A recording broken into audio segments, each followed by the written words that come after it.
My name is Javi Trujillo, and you're watching The Flash, Up to Speed with Wally West. This is going to be the first episode, the 0 issue, if you will, for this show. So we're going to take a little bit of a different stance for this one because this is my introduction to you. I figured we'd do that by starting off with Wally's first appearance. Not as a Flash, but his first appearance as a character. And we're going to discuss the issue, just a quick, maybe not so quick, synopsis. And then from there, discuss my thoughts and also bring in why I want to do this show, why this character is important to me, why I want to go on this fan journey of going through all of Wally's issues as the Flash. So that'll give you a better chance to not only know just Wally West, but myself as well. So we're going to kick it off. I've loved the Flash like my whole life. So one of the key issues for me was the Flash 0, which came out in 94. And it was in the middle of the 90s issues. Not like it was in the 90s decade, but in the numbering, it was a 0 issue after 0 hour. And that kind of took a look back at Wally's origins. So for this episode, I figured it would be a nice nod to that, to have this be a 0 episode. And then start off with episode 1 as issue 1. So here we go. We're going to get you up to speed with Wally West. The Flash 110 was released on December 2nd, 1959. Now, DC Universe Infinite, shout out to my buddy Ryan Lauer at the Batman Book Club, lists John Broome as the writer.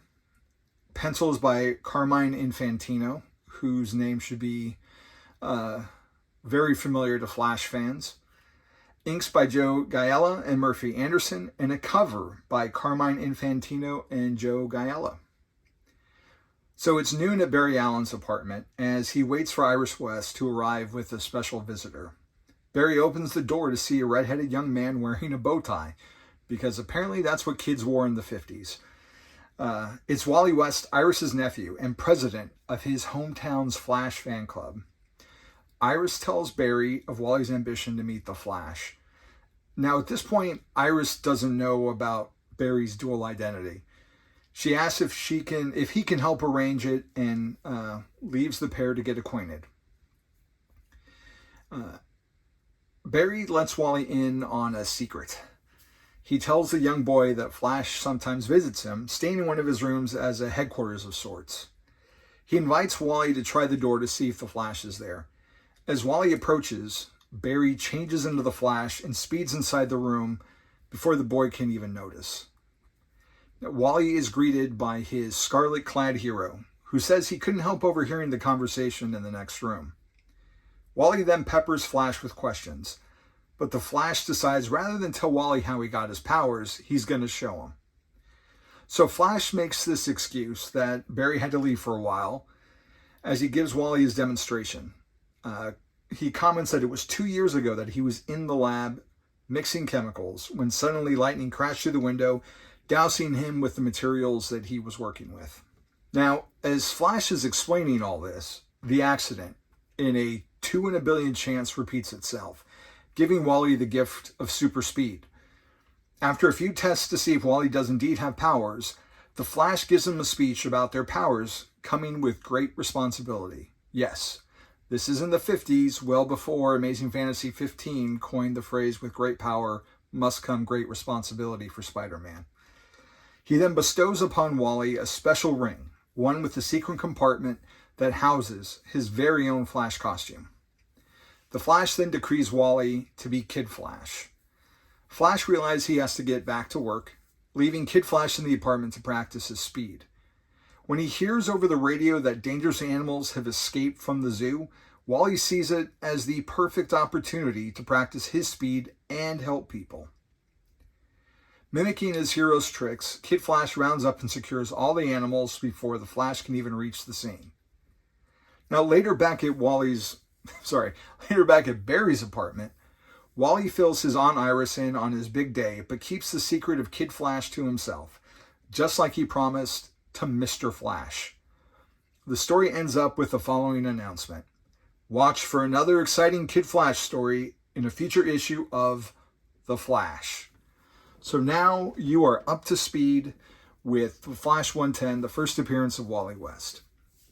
So, a couple of thoughts here.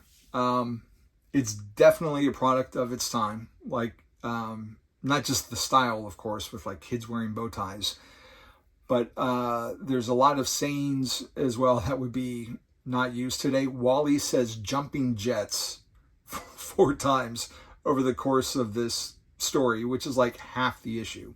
So it's not even a long comic to begin with. There's lots of talk of like, Wally's very respectful of the Flash, calling him Mr. Flash, and talks about the kids back home as like, oh, the cats. Cats are going to love hearing about this. And Barry's a little perplexed by that. Mark Waid has Wally later on comment how Barry is hopelessly, tragically unhip. And you can read maybe a little bit of that in this story. But really, it's the Flash origins are kind of tricky things because Jay Garrick was exposed to the fumes of like hard water, which how that ties in with super speed, I still haven't figured out. The whole lightning thing doesn't make sense, but it does make sense in like a weird comic booky kind of way, because why would electricity give you speed and not other like electric powers or something? But I don't know, it's never bothered me. I never questioned it as a kid, and it's never been something I've questioned either, that the same thing happened to Wally. Like that for some people that coincidence is too much, that they both have the same origin. That's never bothered me. Maybe because I was too young to question it at the time. And later writers have finessed that origin a bit to maybe give a little bit of an explanation as to why that happened, maybe alluding to the hand of fate or a speed force that was maybe granting these powers. But it's not something that ever bothered me. It's wish fulfillment. That's one of the fun things about like someone like Green Lantern, where the ring gives the ring bearer wish fulfillment. And when it comes to like kid sidekicks like that makes sense. Robin idolizes Batman, Speedy idolizes Green Arrow and tries to take after their heroes. And so for Wally, like this is the ultimate gift. He could never imagine himself being the Flash, but then one day, like a bolt from the blue, he's a hero. So that's something that has always kind of drawn, not always, but from when I was younger, has drawn me to this version of the character. I was born in the late 70s, so Barry was my guy back then, as was Hal Jordan. There was a Christmas where I got the Superpowers Batmobile with Green Lantern and the Flash. Those are some of the presents I got that year. I already had Batman and Superman and Robin, so that's why I got a guy who can fly and a guy who can run fast with a vehicle, because that pairing doesn't make any sense. But to me, like Flash and Green Lantern were always a pair because of that gift. And then as I got into the comics, or into their comics specifically, and saw that they were friends, like it just all felt really perfect. And it wasn't much longer after that Barry died, and I don't think I was aware of it at the time, but certainly by the time that Batman came out in 1989, I knew that there was something that had happened. I vaguely knew of the crisis, and by the time the Flash TV show came out in 1990, which was heavily publicized on the books at the time, watch The Flash on CBS.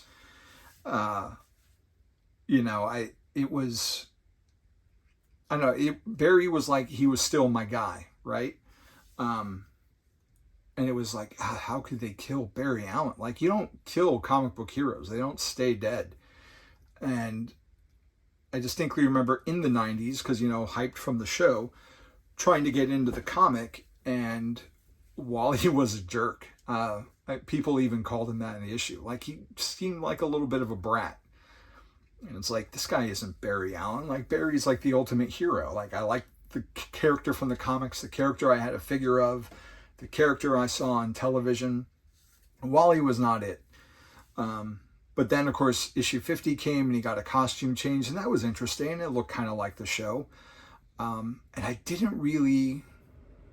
didn't buy it for myself, but I had a buddy, Anthony, and we would watch, Batman the Animated Series together, and Spider-Man and X-Men and all that as those came out over the years. But we would buy comics together a lot, and his budget allowed him to read The Flash, and we'd hang out after school and I would read his copies. So I wasn't necessarily buying it, but I was keeping up with it, so to speak. And then one day in high school, we stopped off at the comic shop on the way home. There was a bookstore on our route back home, and we popped in between changing buses, and there was The Flash Year One, which has now been relabeled as Born to Run, which was always a subtitle, but now they have to differentiate it because Barry had a Year One a few years ago in the comics. That's a whole other thing. But Barry was dead, right? So here is this cover. It was the second chapter of Barry as the Flash running alongside Kid Flash up a building. And it was weird to me because I'd never seen Kid Flash in that costume of Barry's. I'd only seen him in the yellow and red one. So, and it was Barry Allen, so I had to pick it up. And Mark Waid's writing spoke to me in a way I wasn't familiar with back then in my comic experience. Like, outside of Spider-Man, when I was really little, like, this was the first time that I read a superhero comic where I kind of saw myself. Not only in my adoration of Barry Allen, but like, I started to see Wally West in myself. And that all comes from how I was brought up, and my mom had 4 brothers who I just adore them, all 4 of them, and 2 of which went into public safety, we'll say.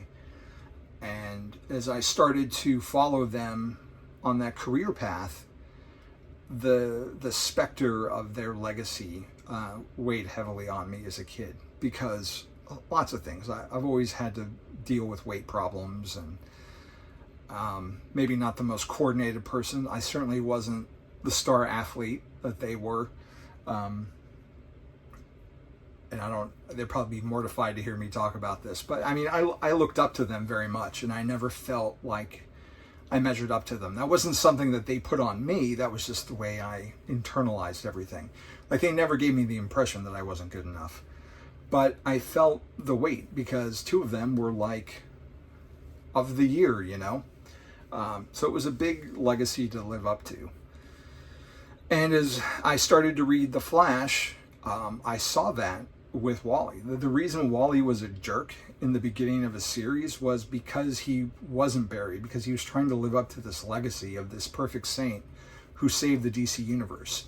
So as Mark Waid continued on, I started reading The Flash, and I just fell in love with the character, and he quickly became, just one of my top favorites. Like, The Flash just shot up there with Batman and Spider-Man for me in the 90s, and Green Lantern, and then Superman. I mean, as much grief as like 90s comics get, like 90s comics were really good.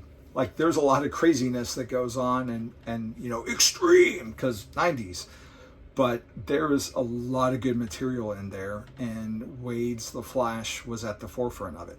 And of course, it's not just Mark Waid. There's Brian Augustyn, the editor who helped Mark Waid out a lot with Breaking Story, Greg LaRocque, Mike Wieringo, Salvador Larroca. The list just goes on and on. But Wally just became very personal for me, and I could see parallels between the character and I, and I just loved his story. This was the hero taking on the role of his mentor. This was living up to the ideal.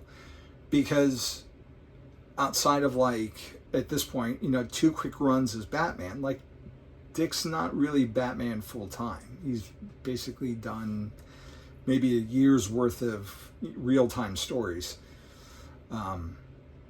And so you don't see a lot of that. Like Speedy never grew up to become Green Arrow. And even Dick, the first Robin, is Nightwing. So to have Kid Flash be the Flash is still really unique, I feel, in this landscape. And that's just something that spoke to me really deeply. And so we see that in the story, like all those seeds are laid there of how much Wally idolizes Barry, how he studied him as much as one could study someone in that time period without, the internet or YouTube to like watch old videos. So through, what seems to be sheer luck at the time, Wally gets powers and Barry just automatically hands him a costume. And maybe there's something too that he trusts Iris's nephew because he knows Iris so well that, he figures there's something to this kid. He's not just a kid off the street, even though Barry doesn't really know him yet. And so Barry's like, well, got to get back to work because the plot demands it. So I know you just got powers, but have fun, be safe, be responsible. I'm out of here. And, Wally takes opportunity of hearing about this accident to go help out. And so you get to see all like the Flash tropes of, speeding around and doing the dual fists and creating whirlwinds. And it's really quick. It's really fun. My initial impression on reading the story for the first time was that Wally was fighting Gorilla Grodd. It's not Gorilla Grodd. It's just a circus gorilla or a zoo gorilla. But it's quick. It's fun. It definitely feels dated, and we definitely get a little bit more, I don't want to say modern maturity when we revisit it later under other writers, because that's not fair to what Broom did. I mean, that was what they were doing at the time. But it definitely gets updated and feels maybe just a little more natural and smooths some of the wrinkles out from this original story. But it's still iconic for a very good reason, because it gives us Wally West. And of course, his history gets really complicated from here on out. There's even more than one Wally West, as we find out decades later. But that's all to come. What we're going to do on this channel going forward is we're going to break down an issue every episode. We'll do a synopsis and I'll give my thoughts. If I liked it, I loved it. If the art worked for me, it didn't. Any recollections I have from when I read it the first time, or what really stood out to me about it, or how I felt it resonated with me. And I don't think I'll go with a letter grade. That's just really hard to do. But, give recommendations on things and, how it holds up today. And then not only that, I'd like to talk about, as we finish the final season of The Flash on TV, maybe talking about episodes if it's worth mentioning. There's a lot of Wally West tropes that get used on the CW Flash TV show. Not only do they give us our first live action Wally West, as far as I'm aware of,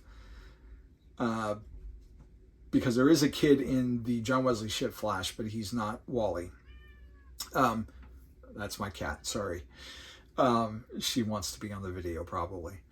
But there's a lot of villains and concepts and even story beats that are taken from Wally's run to be on a Barry TV show.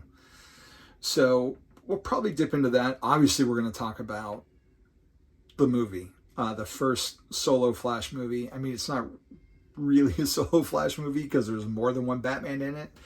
And there's Supergirl as well.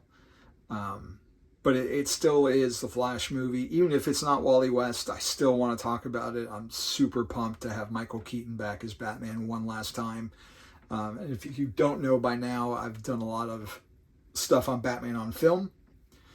So, I mean, this is right in my wheelhouse. Batman and Flash are probably my two favorite comic book superheroes. So having them together in a movie again, I'm beyond excited for it.